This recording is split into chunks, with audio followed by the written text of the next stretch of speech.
What's up, Star Wars nerds? And for this edition of Hyperdrives, we're going to first take a look at the brand new Droid Factory set from the Ahsoka series. Got this in from Shop Disney. Here's a look at the outer packaging. Let's get them out and look at these one by one, starting with Chopper.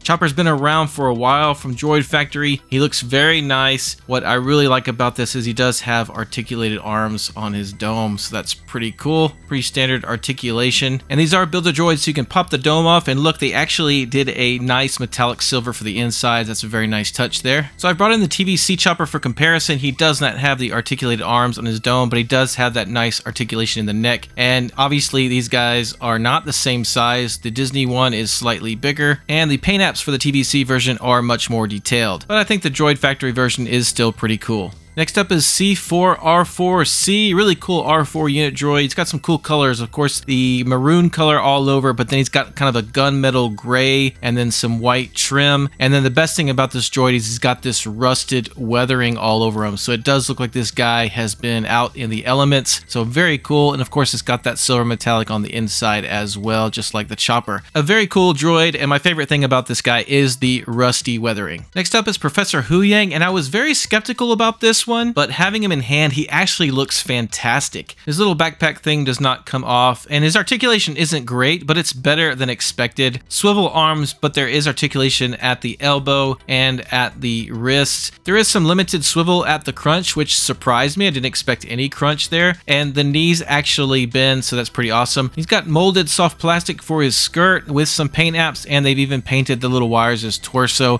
So man, I was just really surprised at how good this Professor Huyang turned out as far as how he looks. Definitely worthy of occupying your shelves until that TVC version arrives. And last but not least, another pleasant surprise. This is RD3.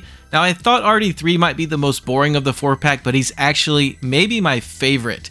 The paint apps are simple but very clean, and they used a lot of metallic paint here. The grays and the silvers and even the brown trim on his legs are all metallic. I like the yellow that really pops, and I like the style of his eye there on his dome and the surrounding pattern.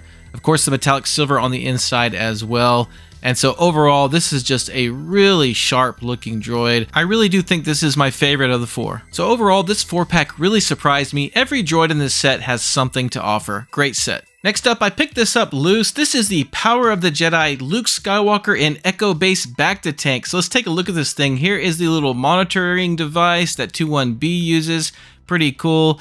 And the tank itself, it comes apart like so. You lift this out, you've got Luke hanging there. Now there's this tube here. You're actually supposed to blow into that tube to recreate the bubbles. That's right, this toy is made to fill the cylinder with water. And there are the tubing that are flexible. And there's Luke himself with his breathing apparatus. The strap for that breathing device is flexible and made to come off of his head.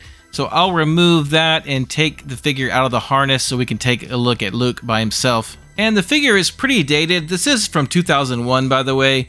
Very limited articulation, just a swivel at the shoulder and at the neck. There is his belt, which looks pretty nice, but there's these weird peg holes on his back. Looks like something from the Matrix. I do not know what that's about. If you guys know, let me know, but it's definitely not something that plugs in from this particular set. All right, so let's go ahead and put Luke back in the tank. Now, I apologize. I will not be demonstrating this thing with water. I just don't want to get it wet. But let's bring in the medical droids, starting with FX7. This guy is from Power of the Jedi, released the same year. He is articulated. He is the definitive version of FX7 in my opinion. The Vintage Collection could just repack this guy and put him on a card back and it would be all good. They actually used him in a Vintage Collection special action figure pack, but we really need him on a standard TVC card back. Now this set was specifically made to fit that FX7 since they both are Power of the Jedi, but it's a shame it didn't come with the set. And finally, let's bring in 21B, one of my favorite droids in all of Star Wars. This is from Power of the Force 2. They did not remake him in Power of the Jedi, and he looks great for a figure of that time. I think he was made in 1997, but the articulation is terrible. He's not even 5 POA because his legs are static. So we definitely need an all-new 21B for the Vintage Collection, but for now this guy will do, and this is a great looking set. If you love the medical droids like I do, I think this is a must-have.